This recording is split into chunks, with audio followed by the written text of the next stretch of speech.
Abra comigo a tua Bíblia em João, capítulo 9. Aleluias.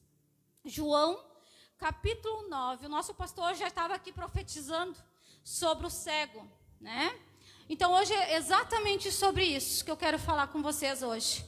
A cura de um cego de nascença.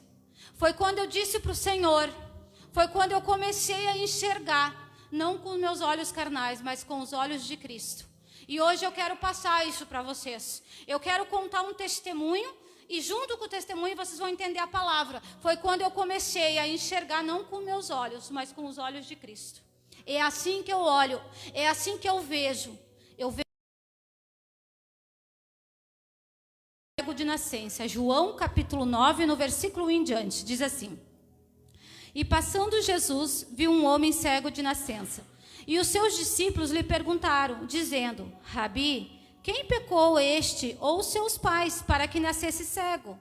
Jesus respondeu: Nem ele pecou, nem seus pais, mas foi assim para que se manifestassem nele as obras de Deus. Convém que eu faça as obras daquele que me enviou. Enquanto é dia, a noite vem, quando ninguém pode trabalhar.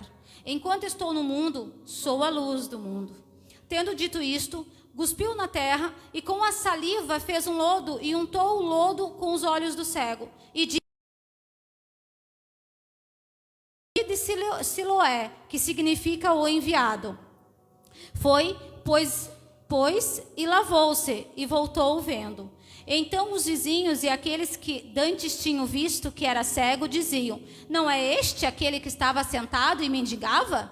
Uns diziam: É este. E outros: Parece com ele. Ele dizia: Como se te abriram os olhos? E ele respondeu e disse: O homem chamado Jesus fez o lodo, untou os meus olhos e disse-me: Vai ao tanque de Siloé e lava-te.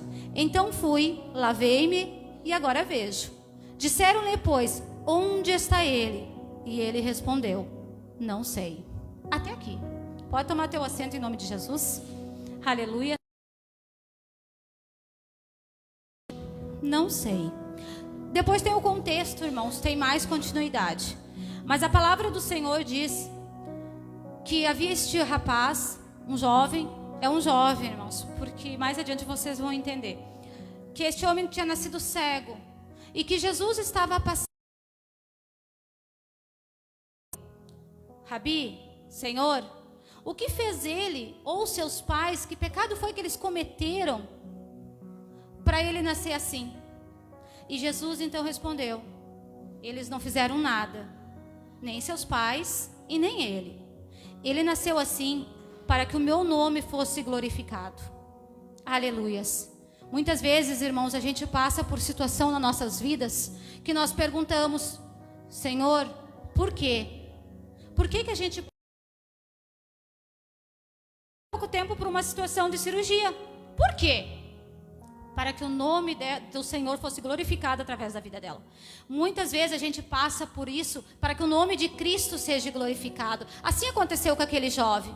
E tendo isso, a palavra diz que Jesus estava passando por ali. Jesus estava passando, muitas vezes Jesus está passando no nosso meio e a nossa bênção passa na nossa frente e nós não alcançamos nossos milagres porque nós passamos despercebidos. Nós olhamos para o vizinho, nós olhamos para o lado, nós olhamos para o fulano, para o beltrano e a nossa bênção passa.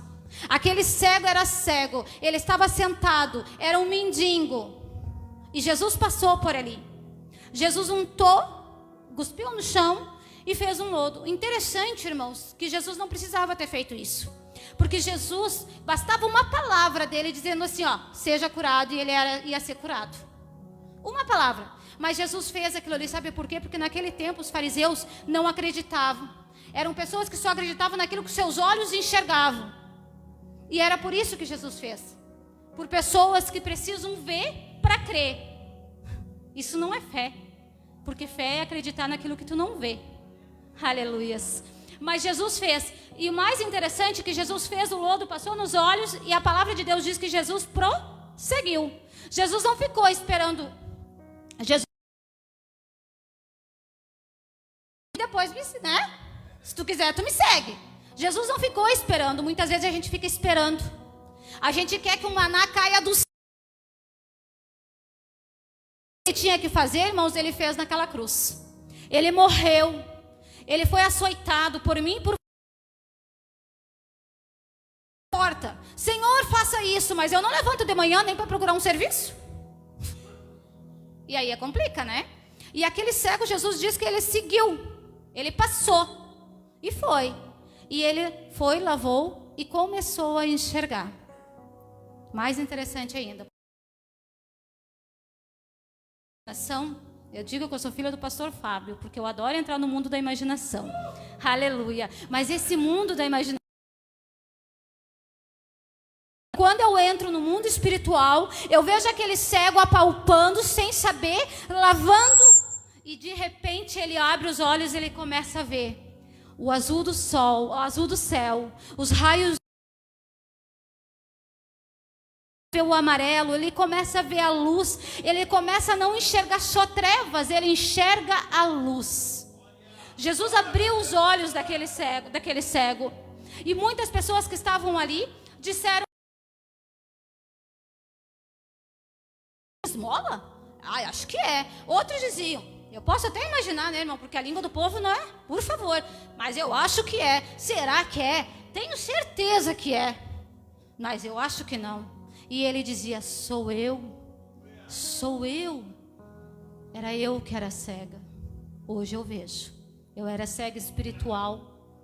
Eu era cega porque eu não via o tamanho do meu Deus, o quão grande Ele é. Hoje eu consigo ver. Hoje eu sei que Ele é real, que Ele é verdadeiro, que Ele cura, que Ele faz milagre, que Ele restaura. E eu vou pregar isso. Se eu estou aqui, é porque eu sou o milagre de Deus. Aleluias. Ele sopra em mim todos os dias o fôlego da vida. Isso para mim já é o suficiente. Quando eu acordo de manhã, eu respiro o ar. Nem a medicina. Hoje, irmãos, completa 10 dias que a minha mãe faleceu. Quando eu entrei, eu disse: teus, e o Senhor disse: pode ir porque eu vou estar contigo. E eu fui. Quando eu cheguei e vi ela no caixão, eu olhei para ela assim, eu disse: não é ela? E a minha irmã: é ela. Eu disse: não é ela. E todo mundo: mas é ela. Eu disse: eu estou dizendo que não é. É um corpo sem alma, sem vida. Ela não está mais aqui. E eu perguntei: Jesus, por que eu estou olhando assim? Tu não pediu para olhar com meus olhos? A morte para mim é apenas o recomeço de uma nova vida. Aleluias. Entenda isso. A morte é apenas o recomeço de uma nova vida. Antes você era morto, você vivia no mundo. Hoje você está vivo, porque você vive em Cristo Jesus. Toma posse disso e não deixa ninguém falar o contrário, porque você está vivo, você é filho, você é filha, você é servo de Deus. Aleluias. Se antes você era cego, hoje você não é mais. Oh, glória a Deus. E a palavra vai continuar. Disseram que levaram ele até os fariseus. E ali nos fariseus eles disseram, além de ser sábado, que Deus não podia fazer milagre no sábado, para Deus não existe isso. Milagre para o Senhor Ele faz qualquer hora, qualquer dia, qualquer momento. Ele é o dono do tempo, do sol, da lua, das estrelas. Então Ele faz a hora que Ele quer. E os fariseus queriam ordenar, dizer que sábado o Senhor não fazia, que Ele não era o Messias. E queriam que aquele cego dissesse que estava mentindo. E ele tinha duas opções. A primeira opção era voltar para aquele tanque e mentir. E ele tinha outra, que era prosseguir. A diferença é que aquele cego não mentiu, ele prosseguiu. E muitos de nós preferimos mentir e voltar para o tanque, porque é mais cômodo. Se ele voltasse para aquele tanque, se eu desse uma roupa rasgada, ele não ia se importar, porque ele era cego. Se eu desse metade de um pão e ficasse com um bife, ele também não ia se importar, porque ele era cego. Se ele tivesse sujo ou limpo, ele não ia se importar, porque ele era cego. Tudo estava bom para ele. Mas quando Jesus abriu os olhos dele, que ele conseguiu enxergar a beleza do mundo, a beleza das coisas que Jesus podia fazer, mesmo sem ele ter enxergado com os olhos naturais, ele preferiu enfrentar. E o que ele poderia enfrentar, irmãos? Ser apedrejado, ser morto, crucificado, ele poderia ser expulso da sinagoga, e sendo expulso ele não poderia apresentar a adoração a Deus, ele não tinha uma posição na sociedade, ele ia ser literalmente rejeitado. Então chamaram os seus pais. A palavra de Deus vai dizer que seu pai e sua mãe foram lá, olharam para ele. Mas ele era cego. Agora, como ele fez para enxergar? Não sei. E se foi Jesus? Também não sei. O que os pais fizeram? Tiraram o dele da reta. Ó, te vira? Por quê? Porque ele era de maior de idade. Isso me dá... Ele era um jovem, acredito eu, de 18, 19, 20 anos, por aí. E o que eles fizeram? Aqui, ó, eu sei que eu vou ter livre acesso na sinagoga, na cidade, para comprar o meu pão, meu leite. E ele, o que ele fez? Preservou a sua fé. Ele foi leal na sua fé. Ele teve a fidelidade, ele não se acovardou no meio da situação, porque era mais fácil ele passar, sei lá, correr, fugir, ser apedrejado e não ser mais cego. Ele não era cego, ele conseguiu ver a beleza em meio à perseguição. Isso é difícil de entender, é coisa louca, né, irmãos? Mas ele não se contentou em ficar com o resto, com migalhas. Sabe o que Jesus está dizendo? Sabe por que tu dá um passo para frente, 2, 3 para trás? Porque você se contenta com migalhas. Você se contenta com migalhas. E o que ele tem para você é maior do que isso. Só que você tem que enfrentar. Vocês querem que desçam daqui, mas a gente dá 2, 3 passos para trás. E ficamos sentados no tanque, esperando o milagre passar. Só que ele está dizendo, eu já passei. Eu não vou ficar te esperando, porque lá na frente tem o Lucas, tem o Edson, tem a Maria, tem o Pedro, tem o João, que estão clamando por mim também. Tanto que Jesus sempre, quando passava pela Galileia, pela Judeia, por onde ele passasse, não era Jesus que seguia a multidão, era a multidão que seguia. É você. É você que tem que parar de se fingir de cego e se contentar com migalhas. O nosso Deus não é Deus de migalha, é um Deus... Quão grande é o nosso... Ele é grande, ele é poderoso, mas pare de olhar para as dificuldades, para de olhar para o irmão, para de olhar para a irmã, para de dar desculpa para o teu ego, para o teu eu. É isso que o Senhor está nos ensinando. Aleluias. É tempo. Eu trouxe a administração no SOS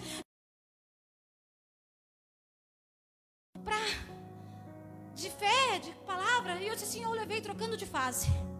E o Senhor veio a semana toda, o Senhor está me dizendo, e Ele volta a repetir. É tempo de trocar de fase. E eu disse, Senhor, por que isso? Porque ninguém é coitadinho. Ninguém é ninguém. Eu fiz para ser vencedores. Eu fiz para ser grande homem, grande mulheres. Não indiferente da situação financeira, do negro, do baixo, do gordo, do seco. Eu fiz todos iguais e todos são meus filhos, indiferente de quem você é e a classe social. Toma posse disso, meu irmão. É tempo de crescer, é tempo de amadurecer. Se você bebe, você não vai beber. Se você mente, você não vai mentir. Se você fuma, você não vai fumar. Se você... Eu não sei. Eu só sei que é tempo de crescer. É tempo de amadurecer. É tempo de dizer, eu não quero mais viver de migalhas. Eu não quero mais viver como um mendigo. Eu não quero mais viver cego. Eu quero ver com os teus olhos. E sabe como é que Jesus vê você? Você sabe? Jesus vê diferente. Aquele que diz para você, para de sonhar, mulher. Jesus está mandando te dizer, volta a sonhar. Aleluias. Aquele que diz para você, tu está no lugar errado. O que tu quer aí? Olha para você. E Jesus está dizendo para você, menina, vem como tu estás, que eu estou de braços abertos. Porque o que eu tenho para ti, muitos não sabem, mas eu sei do choro, da dor, da tristeza que tu faz. Tá difícil? Tá. Dói, machuca quando quem vê sorrindo não diz. Mas tá. E sabe o que o Espírito está mandando te dizer mais, querida? Deus está dizendo, ei, não volta pro tanque. Olha pra frente, porque hoje eu abro a tua visão. Oh,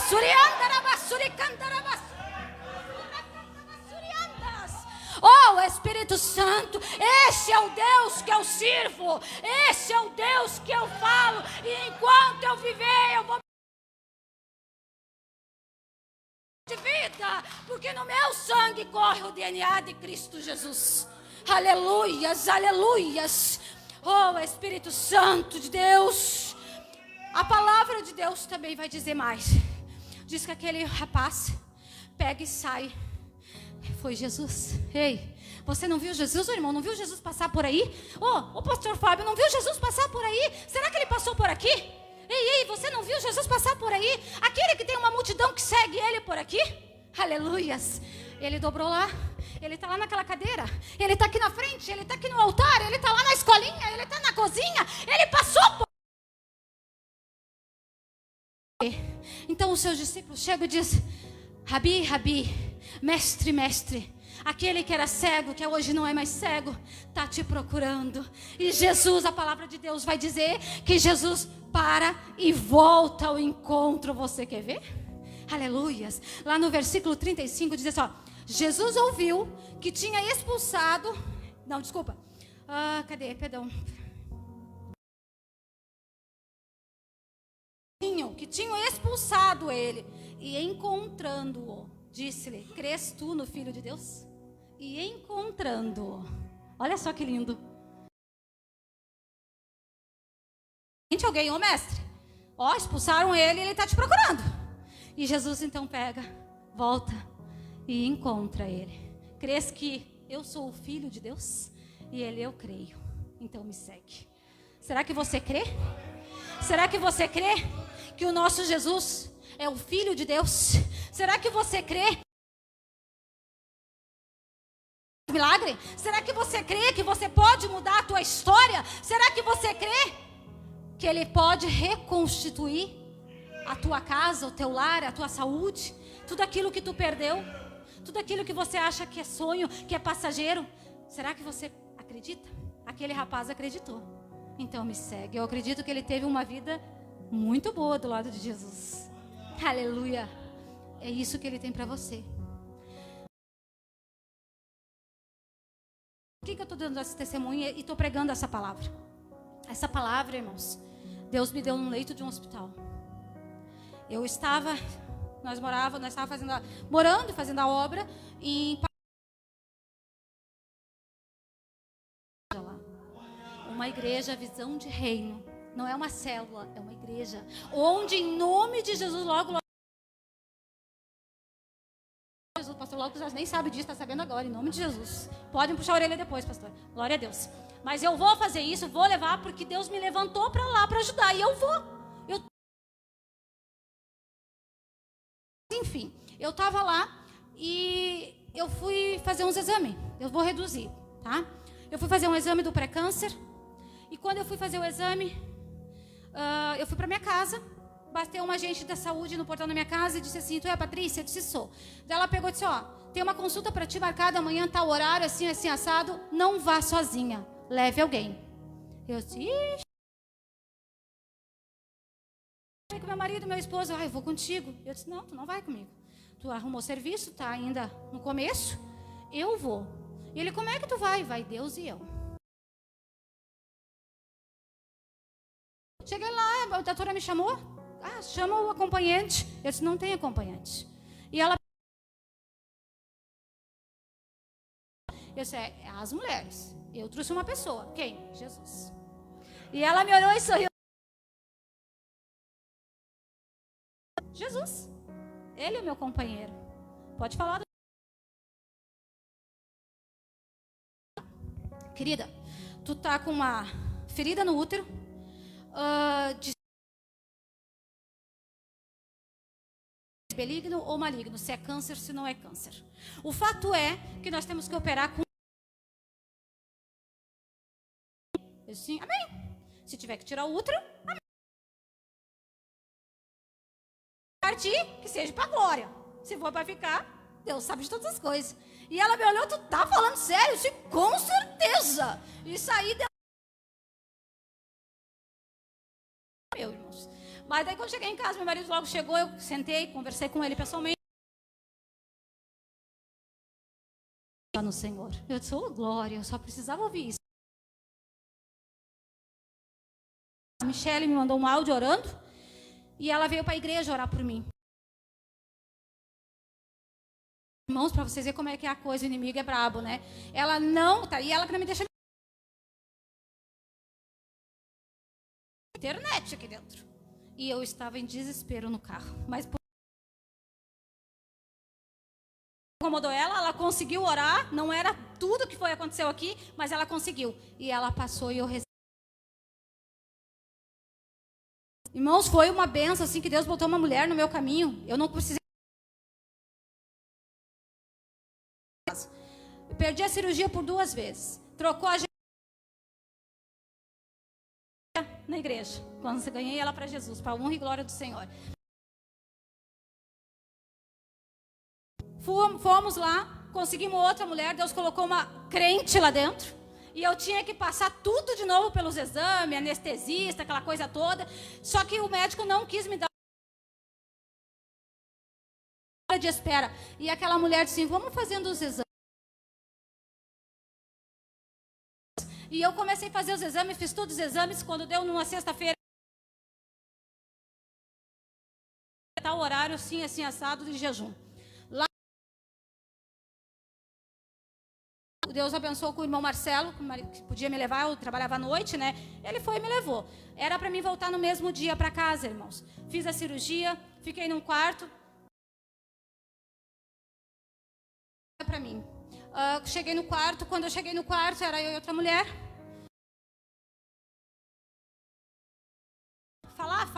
Falar da vida dela, que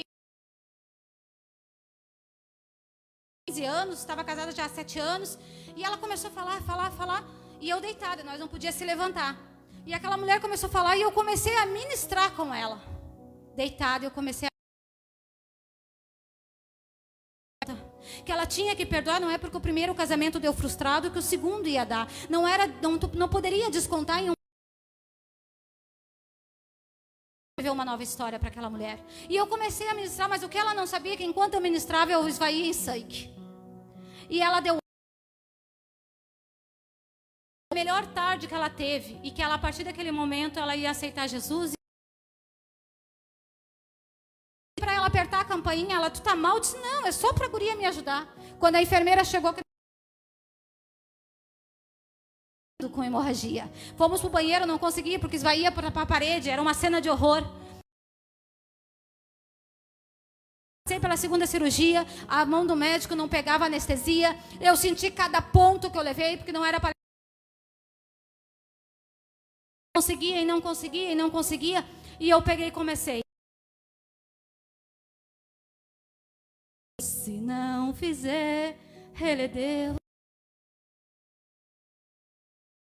E eu com a mão assim. E o sangue, eu disse, Deus,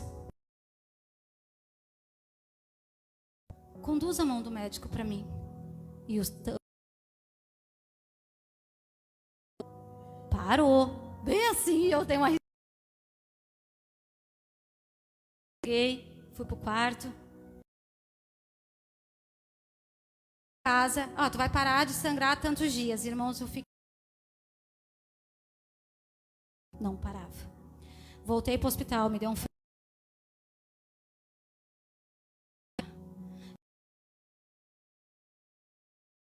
E sangue. Eu disse, meu Deus, a minha irmã foi me cuidar. Eu estava, parece um cadáver, morta. O Espírito Santo estava aqui dentro. Aleluias. E ali eu passei... campainha, sem ninguém naquele quarto. Meu marido me levou, botou uma meia nos meus pés e eu disse, pode ir para casa ficar com as crianças, que eu vou ficar internada mais uns 2, 3 dias. Fiquei. E naquela noite falar comigo. E eu tinha tomado remédio para dormir, irmão. E clamei até o Espírito Santo descer. Caminhou ao redor da maca, sentou ao lado e ele disse assim para mim, agora fale. E eu disse assim, pai, eu já falei tudo. Ele, não. Eu quero que tu fale aquilo que está no oculto, aquilo que tu não fala para ninguém. E eu disse um monte, comecei a falar e eu disse, Pai, por que eu me... Um lado meu morreu e ele assim, agora tu vai me escutar. Morto, primeiro lugar, tu não está morta. Segundo, morto não ouve. Terceiro, morto não fala. Revelação, porque morto não fala. Morto. Minha voz, se tu sente a minha presença. Aleluias. E eu disse assim, então por que esse sentimento? Escute, vem comigo. Braga, no número 1396, em frente à minha antiga casa. E ele disse, chega mais perto. Está um fantasma. Eu não quero ficar assim. Suriandara. Filha, foi tu que escolheu voltar pro tanque. Foi tu que escolheu. Não fui eu. Suriandara, basuricandara. Com os teus olhos e não com os... Quero viver como um fantasma. E ele disse,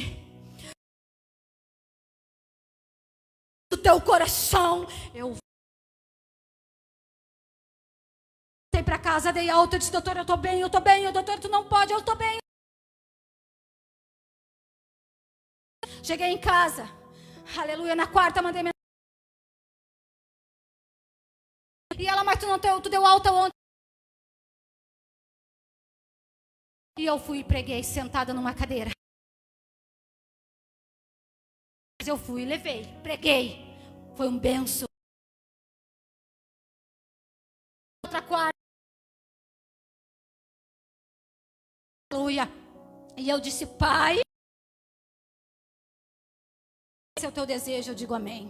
Aleluias. Pastora Cíntia chegou lá, esse testemunho não é meu, é dela também. Ela, tu crê? Eu disse, eu creio. Tu tem fé? Eu disse, como uma rocha. E ela pegou e disse assim, bora lá. E eu deitada, esvaindo, com toalha, com tudo que você fazer. E ela foi sozinha, passou nas suas mãos aquele óleo, estendeu sobre a minha barriga e ali ela profetizou. Ai, tem misericórdia. Aí ela ficou vermelha como um tomate, irmãos, porque ela é branca. E ela disse, tu tem... Eu não consigo ficar. E ela se abanava. E eu olhei para ela e disse, andas. E ela disse, tá subindo, tá queimando. E parou na minha cicatriz. Candarabassuria. Tancou na mesma hora, Suricandarabassuria. Filha, não temas.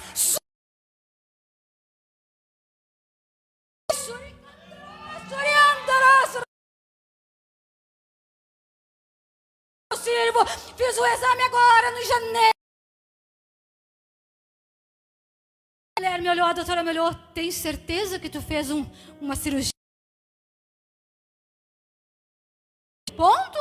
Ferida estava tapando o meu útero?